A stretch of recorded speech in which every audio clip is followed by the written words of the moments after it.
Estos datos son de Swami del 2008, es decir, estamos hablando de los primatólogos recientes. Miren lo que han encontrado en monos rhesus. Cuando se han hecho observaciones naturalistas en medios naturales con gorilas y sus bebés o con chimpancés y sus bebés, se encuentran en las diadas mamá-bebé, en monitos recién nacidos o de pocas semanas, de los 5 comportamientos vinculares universales de apego que se observan en los humanos, 4 de ellos hacen succión, colgarse, llorar y hacerle seguimiento, tal cual haría un bebé. Lo único es que no sonríen. Es decir, son bastante similares a nosotros. Es decir, el uso de la base segura, usar al otro ser humano, aquel que desde el inicio de la vida está ahí pendiente de él, que lo está cuidando. Es decir, el niño o aquí el monito hace lo que llamamos, hace uso de la base segura para poder explorar el mundo, para poder empezar a sentirse seguro. Bueno, sigamos. Igual, cuando están alarmados también corren enseguida, e igual lo hacen los niños. Y si observamos cómo los niños cuando tienen miedo, les pasa algo, inmediatamente se acercan a esas figuras familiares importantes. Esto lo hacen los animales, lo hacemos nosotros. Entonces, mirando aquí, lo que vamos viendo es que el vínculo afectivo, y esto ya es mirándolo en términos universales, es decir, todos los niños del mundo, independientemente de las comunidades culturales, regionales, es decir, todos los seres humanos se apegan a otro ser humano emocionalmente. Sin embargo, evidentemente hay que mirar en los seres humanos ya otros aspectos que tienen que ver con la calidad del cuidado, con los contextos particulares, sociales y culturales. Entonces aquí hay algo muy importante entender. Esa es la relación ya de apego, es una relación que se construye con otro, que en el caso de los humanos se ha visto que parte de las interacciones cotidianas, que además de eso, al principio se pensaba que había un solo cuidador y como las mujeres, por razones culturales y biológicas también, hemos sido las encargadas de criar a los niños, hoy en los contextos humanos y en la diversidad de las configuraciones familiares, hoy tenemos muchísimos otros cuidadores participando, familiares y no familiares, pero lo que se ha encontrado es que es fundamental esos primeros 6 meses de vida, es decir, los vínculos de apego se empiezan a construir. Es un proceso en los primeros 6 meses de vida. Lo otro que ahí les decía, es decir, todo bebé que tenga la posibilidad de tener a uno o a varios cuidadores en esos primeros 6 meses de vida va a establecer vínculos de afecto con esas figuras. Los vínculos de afecto tienen una doble función, tienen una función biológica y tienen una función psicológica. ¿Cuál es la función biológica? La que he venido hablando. Es decir, el que los seres humanos establezcamos vínculos de afecto con otra persona permite la supervivencia, por un lado del individuo, que alguien nos proteja, que alguien nos cuide desde el inicio de la vida, y por otro, permite la supervivencia de nuestra especie. El día que no tengamos vínculos humanos, o sea, vínculos de apego entre nosotros, no me imagino qué clase de sociedad construiremos. Y por el otro lado, la función psicológica. Y la función psicológica es muy importante, porque construir vínculos, o sea, siempre la pregunta, y bueno, ¿y para qué sirven los vínculos? ¿Para qué nos vinculamos emocionalmente con otros? Bueno, los vínculos proporcionan eso que está ahí. Nos proporcionan seguridad emocional, eso de saber que contamos con otro. Nos proveen protección, nos proporcionan experiencias, esa persona con la que nos vinculamos o esas personas, porque en la mayoría de los contextos familiares hay más de una persona que juegan el papel de figuras vinculares. Nos proporcionan experiencias, recursos emocionales y sociales, especialmente nos proporcionan algo que es muy importante, la regulación emocional. Yo le digo muchas veces a mis alumnos en todos estos años de experiencia como profesora, de que las cárceles de este país no están llenas de tantos criminales y psicópatas que muchos nos hacen creer. Yo digo, está llena de desregulados. Una grandísima proporción de seres humanos que desde nuestra infancia no nos enseñaron a regularnos. Y regularnos implica tener ahí unos adultos en el medio familiar que sean capaces, desde que nacemos, de regularnos. ¿Y qué quiere decir? Porque no somos capaces. Si ustedes cogen un bebé menor de 6 meses, cuando él tiene hambre, cuando él tiene sueño, es decir, ante las necesidades fisiológicas, aparecen, es decir, excitaciones que son a nivel cerebral, aparecen a nivel, a nivel neurológico, a nivel fisiológico, tensiones y excitaciones nerviosas, y él no está en capacidad de regularla solito, que es lo único que puede hacer un bebé cuando tiene hambre, sueño, llorar. Entonces, llorar es un lenguaje que desafortunadamente, por razones culturales, porque el llanto además molesta, el llanto es contagioso y genera ansiedad. A todos, apenas una amiga o un amigo a uno en una desgracia, la primera frase que le decimos cuando alguien llega llorando frente a nosotros, ¿cuál es la primera frase? No llore. Es decir, no llore porque soy empático a su llanto, es decir, me transmite esa emoción que usted tiene. Entonces, los bebés no tienen otro lenguaje porque son preverbales que el llanto. Entonces, ahí el papel fundamental que juega un adulto o unos adultos del medio familiar cuidadores.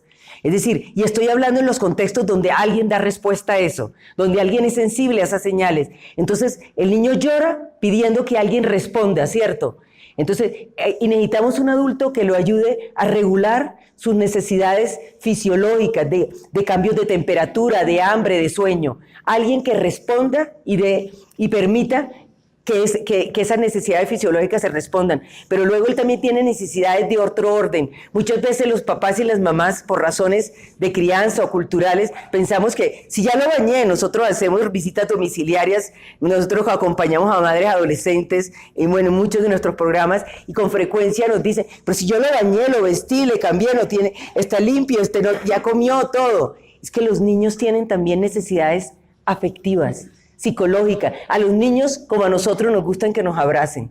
Nos gustan sentirnos pegados a la piel de otro, sentirnos calientico, alguien que nos quiere. O sea que los niños tienen también necesidades emocionales. Y bueno, en todo ese proceso, los adultos jugamos un papel importante que es ayudarlos a corregular las emociones. ¿Qué es el vínculo afectivo? Es un sistema diádico, es un sistema entre dos que ayuda a regular las emociones de ambos, pero especialmente quien toma la iniciativa es el adulto. O sea, aprende, enseña a que el niño regule sus emociones, que un día sea autocontrolado, autorregulado. Es decir, eso es un proceso. Por eso es que les decía, muchísimos adultos no tuvieron en su vida personas que les enseñaran en la vida cotidiana a regular sus emociones, porque lo que observaban eran también adultos desregulados.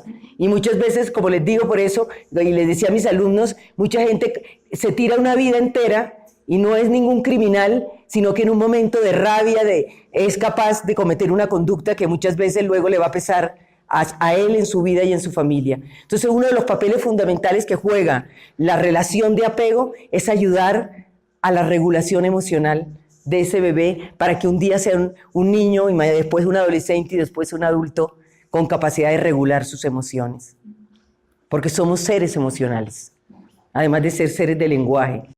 La pregunta es, ¿cómo es esa relación de cuidado? Y por otro lado está el punto de, lo que nos ha mostrado es que cuando se forman los vínculos y la calidad de la relación es buena, y ahora vamos a ver qué significa una calidad de relación de cuidado adecuada, vamos a ver qué hacemos sentir a esa persona, y en este caso a un bebé seguro. Busca la figura de apego. ¿Por qué la busca? ¿Por qué busca su proximidad? Porque le da bienestar, le da apoyo y le da seguridad emocional. Eso nos dan los vínculos a nosotros. Y no solo a los bebés. Empezamos al inicio de la vida. Los vínculos afectivos nos los dan desde el inicio de la vida hasta que nos morimos. Por ejemplo, ¿cómo se seleccionan las figuras? Evidentemente que se seleccionan las del medio familiar. Los bebés van a escoger aquellas figuras que lo seleccionan, pero en el medio familiar puede haber muchas figuras y puede haber una mamá, un papá, una abuela, una tía, y ahora que tenemos familias extensas, recompuestas, porque Colombia está con la absoluta diversidad de configuraciones familiares, entonces, y cumpliendo funciones parentales. Entonces, ¿cuáles son los criterios que se han visto observando bebés aquí en el mundo y en Colombia? Porque Colombia y América Latina, Colombia está siendo pionera en teoría del apego. Nosotros nos traímos de alguna manera la teoría del apego a Sudamérica y de ahí se ha seguido desarrollando por toda Sudamérica. Entonces, por ejemplo, ¿qué han encontrado? Los niños escogen aquellas figuras del medio familiar como figuras de apego, es decir, en el momento que la necesitan porque tienen miedo o porque están explorando y quieren mostrar lo que están aprendiendo. Aquellas personas que les respondan de manera pronta y sensible a las señales comunicativas de comunicaciones, que es las dos señales fundamentales que usa un bebé para comunicar lo que está sintiendo son el llanto, cuando lo que le está ocurriendo le genera malestar, y cuando le genera placer, cuando le genera alegría, sonrisas. Esos son dos lenguajes de los bebés. Por el otro, entonces esa es la persona que va a buscar la que le responda a eso. También las personas con las que mantiene interacciones sociales que son activas, como aquella persona que le juega, que le sonríe y que lo acaricia. Por el otro lado, también van a dirigir sus conductas de proximidad y contacto, que las llamamos las conductas de apego, cuando él está sintiéndose cansado, con hambre, con sueño, con malestar, sintiéndose alarmado, tiene miedo. Es decir, en esas dos situaciones va a buscar la figura de apego, la usa como refugio de seguridad. Cuando hablamos de calidad de cuidado, estamos hablando una manera de relacionarse, un ambiente de cuidado que provea unas ciertas condiciones. La primera que vemos es que hablamos de un concepto muy importante que se llama sensibilidad del cuidador o sensibilidad del cuidado o sensibilidad de la crianza, si quieren. Bueno, ¿qué implica eso? En términos de comportamiento implica 4 comportamientos. Uno es que es una persona o unas personas, porque les digo, los niños se vinculan a varias personas, se vinculan al papá, emocionalmente al papá, a la mamá, a la abuela, a los que estén en el contexto familiar. Una persona que sea capaz de identificar las señales de comunicación de ese bebé, es decir, identificar el llanto, las sonrisas, o sea, que capture la señal. El segundo es que se dé cuenta, pero además de darse cuenta que el niño le está mandando una comunicación, que sea capaz de interpretarla de manera adecuada. Desafortunadamente los adultos algunas veces hacemos atribuciones negativas. Entonces la mamá se da cuenta que está llorando y le dice a uno, está llorando. Pero ya yo le di de comer, nos dicen inmediatamente, y eso es que quiere fregar. Atribuciones negativas. Le ponemos atribuciones negativas a las conductas del bebé. ¿Será que un bebé de 6 meses llora para fregar a la mamá?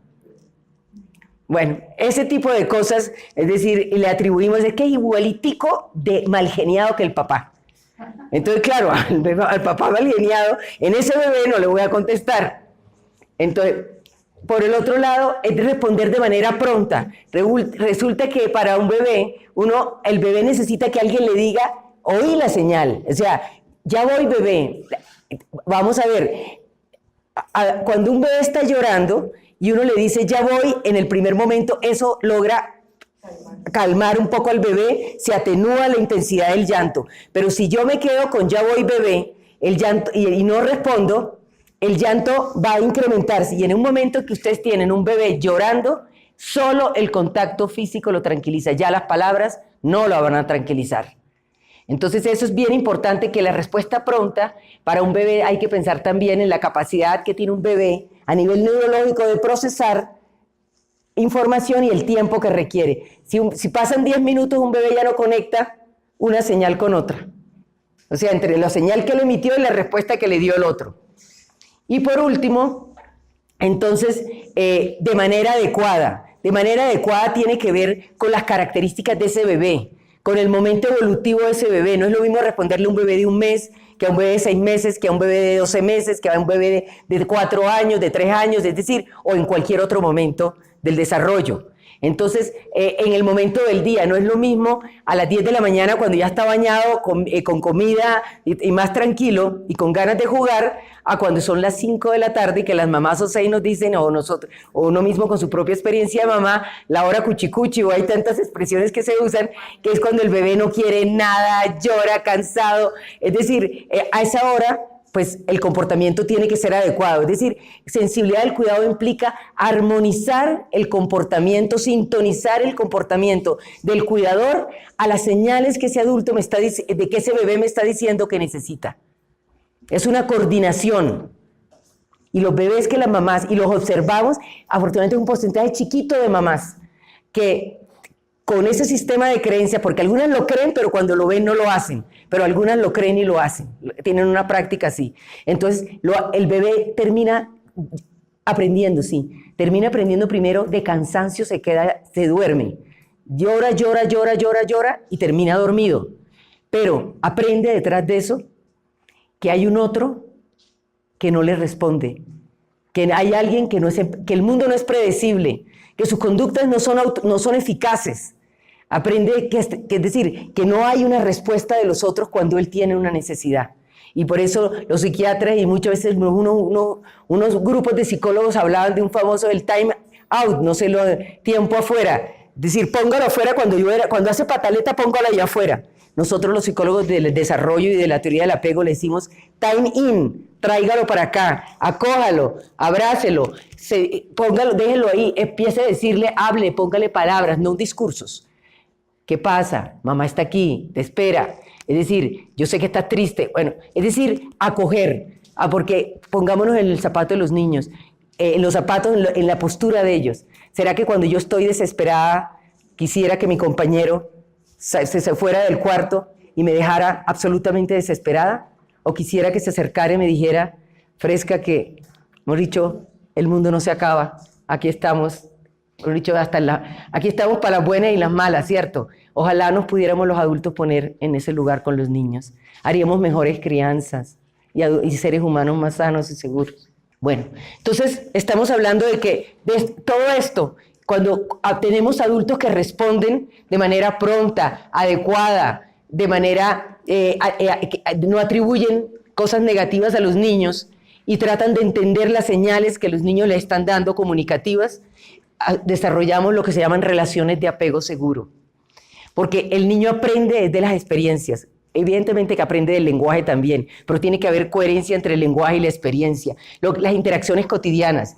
Entonces, el niño, como les dije hace un rato, aprende que el otro está ahí y que puede contar con él, que puede ser su base de seguridad.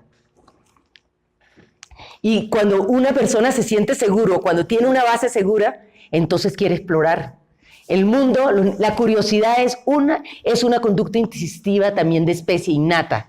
Si usted, todas las crías, estoy hablando de animales con mayor nivel de desarrollo cerebral también. Cuando usted cogen las crías, gatos, perros, micos, conejos, y los dejan solos chiquitines y tiremos unas bolitas de colores al piso, ¿qué creen que pasa? Empieza el juego de las bolitas, ¿cierto? Y empiezan a explorar y se acercan y tienen miedo, pero hay curiosidad y van explorando. Exactamente son los niños. Los niños hacen conducta de exploración, pero para que un niño pueda explorar, tiene que sentirse seguro. Y explorar primero es jugar, pero explorar también es aprender. Explorar es tener relaciones sociales. Explorar es ir hacia el mundo exterior, social, y el mundo de los objetos para conocerlos. El primero que voy a hablar es lo que llamamos el apego inseguro evitativo. Cuando los adultos no lo hacemos ni por malos, ni porque le queremos hacer daño a los niños. Muchas veces, muchas de las conductas que hacemos los adultos es porque la vida cotidiana tiene presiones y porque todos traemos una historia de crianza, lo que llamamos la transmisión intergeneracional de nuestra propia experiencia de crianza. Un día fuimos criados por otra generación, traemos apegos, relaciones de apego construidas con la generación anterior, en la generación anterior, cuando muchas personas en sus historias de vida que han tenido sufrimiento tratan de entenderlo a través de muchos medios. La psicología no es la única, hay gente que va y busca psicología, pero hay gente que busca a un buen compañero de vida que le permite entender su historia vincular, una buena pareja, un buen amigo, un sacerdote, un médico, mejor dicho, muchísimas personas nos pueden servir en la vida para eso. Entonces, esos niños que tienen experiencias donde el adulto rechaza, donde ahora estoy ocupado, ay, no moleste, no, pero si esa experiencia, eso a todos lo hacemos, no somos contingentes al 100%, pero si esa experiencia es repetida, de vivir de manera repetida el rechazo, el niño aprende para poder contar con esa figura, es puro adaptativo. Para poder saber que en el momento de máxima necesidad pueda contar con él, aprendo ¿a qué? A minimizar, reducir las conductas de proximidad y contacto, las conductas de apego con esa persona y, por el contrario, yo me vuelvo entonces un perfecto explorador. Son los independientes de 1 año y medio, que la mamá feliz nos dice en una visita, es que es capaz de 1 año y medio bajarse de la cuna y busca el tetero en la nevera. Estaba feliz de la independencia de su hija. Y nosotros bastante preocupados, pero no le dijimos nada. Entonces, lo que estamos viendo es que entonces, como presenta rechazo el niño, quiere mantener la relación. Entonces aprende con ella y ella le ha enseñado de que solo te busco cuando la cosa sea absolutamente necesario. Y yo soy un explorador del mundo perfecto. Ese es el apego evitativo. Evidentemente no se puede apoyar con esa persona como base de seguridad ni de refugio. Hay otro que se llama resistente ambivalente. Resulta que es una persona de una impredecible, es decir, a veces sí, a veces no, es un semáforo. Entonces el bebé o el niño no sabe cuándo, a veces puede ser muy rechazante, muy poco sensible, y en otros momentos muy amorosa, o el niño viene a buscarla, ahora no, y a los 2 minutos va y la coge y lo da besos, pero es que el niño ya no quiere, el niño está jugando ahora.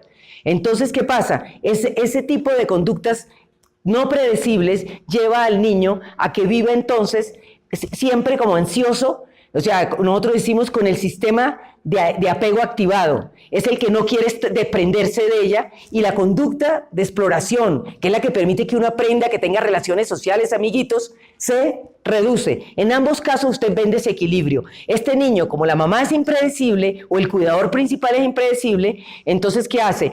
Maximiza, aumenta, incrementa las conductas de proximidad y contacto y quiere estar todo el tiempo pegada a ella, y entre más quiere estar pegada a ella que no, pero que, ¿me entiende? Y se dan ahí conductas de rechazo y minimiza la posibilidad de explorar.